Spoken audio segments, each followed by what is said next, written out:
I am Malia V, and I'm here with a barber, Mr. Vision, and he's going to do a segment for us on what to look for when you are looking for a barber to go natural to cut your hair and do the AKA big chop.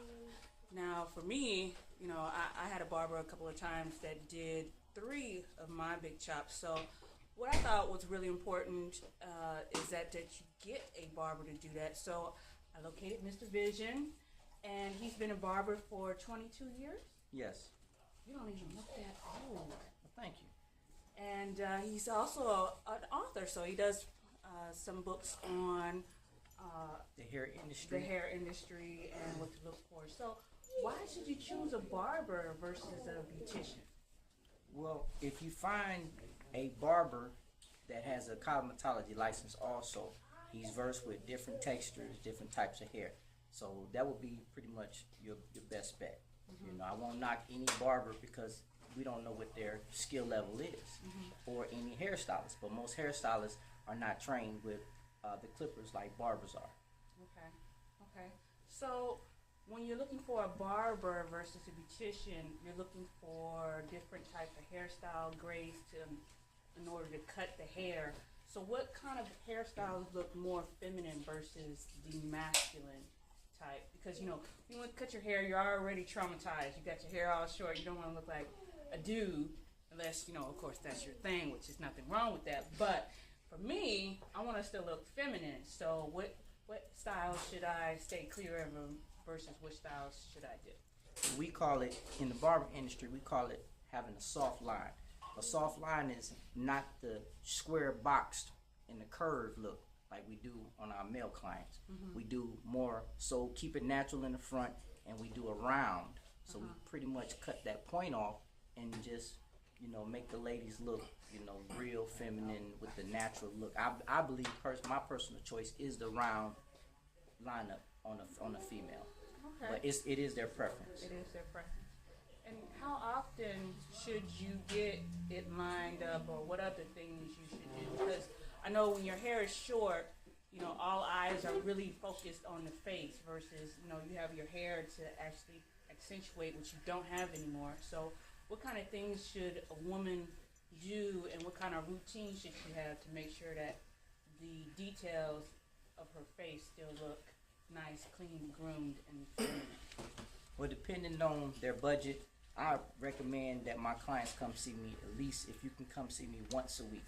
You get the lineup one week, and then you get your full cut the next week, and then it keeps your hair and your style looking fresh each week. So, but if you can afford to go get a trim, you don't have to get it cut every single week depending on the length or the style that you're actually going for. If you're trying to grow it out, I would say just come in, get a lineup one week, a haircut the next week, and keep it like that. But the woman should actually shampoo her hair depending on what kind of hair products you're putting in your hair. If you're putting any kind of oils or anything like that, I would recommend shampooing your hair at least 2 or 3 times a week. Okay. Excuse me, I'm sorry, every 2 or 3 days. Every 2 or 3 days? Every 2 or 3 days. Washing the hair? Shampooing. Shampooing the hair? Yes. Okay, now, with the eyebrows, what about the eyebrows? And, the eyebrows and the back and all of that. How often should you do that? Well, our clients, they come to us at least once a week, once every 2 weeks to get their eyebrows done, depending on if you have an event to go to. I'm a barber, so I wouldn't mind my clients coming to see me once a week, no matter what kind of service you're getting.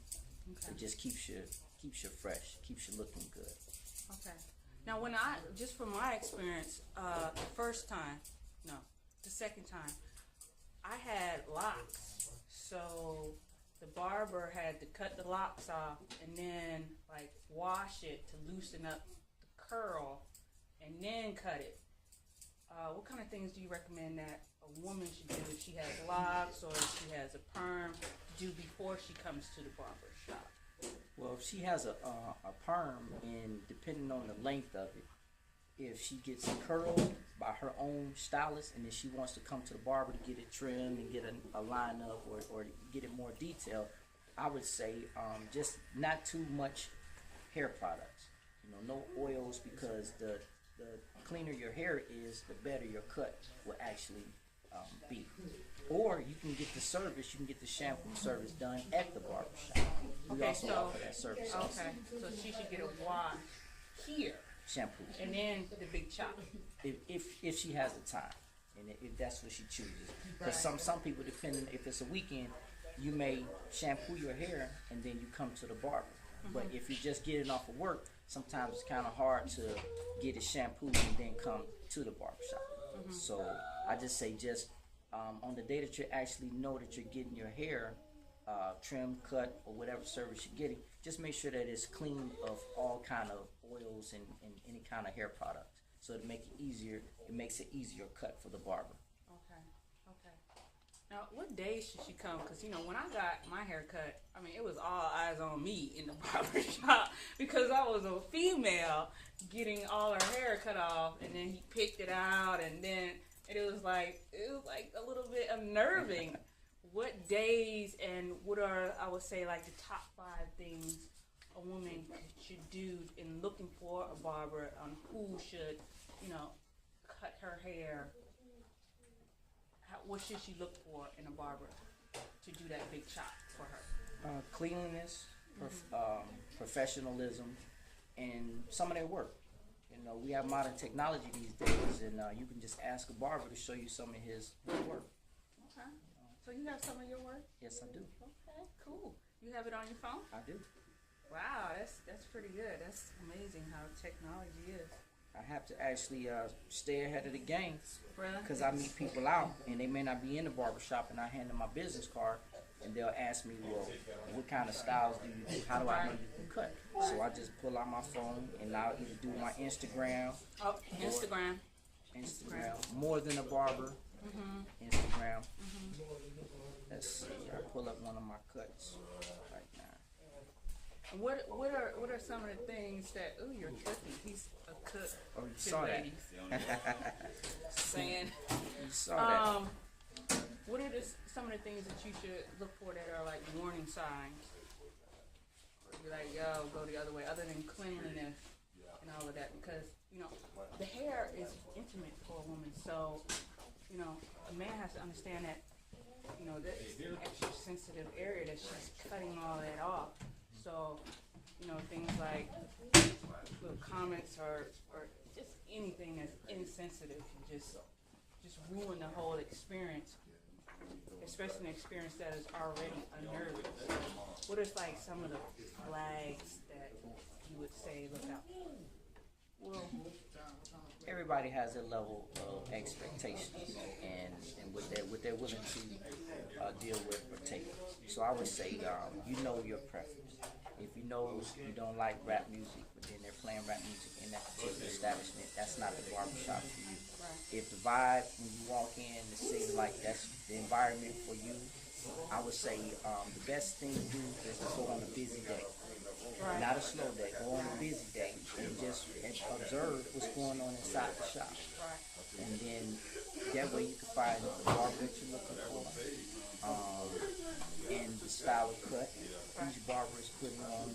Even if they're not cutting the female's hair, you can still tell about how they handle their clippers, how they sterilize their implements or their tools, or how they handle their clients. Right. And those are things to actually look for, and the way they dress, things like that. If they care about themselves, they care about, taking care of you. Right, that's a good point. That's a good point. Okay. Is there any last minute words of encouragement or tips you would like to give those who are about to undergo a transition journey? Well, the first thing I would say is make a list of the things that you want to see in the shop that you're actually getting ready to go to, the barber that you want to give you the service that you're looking for. Make a list and make a mental note. So when you get to the barber shop, you're actually checking off, okay, I like the way he do this, I like the way he do that. And then say, hey, let's give him a shot and see if, y'all can be barber and client. Right. Friendship. Right. And you heard it right from Mr. Vision, and you could check out his information on the links below. And this, I believe, is week 2 of the 90-day natural hair transitioning program, volume 1. So I look forward to giving you more videos, and I thank you, Mr. Vision. Awesome. Thank you. Lily. Thank you. All right. Making it easy to go natural and love it. Peace.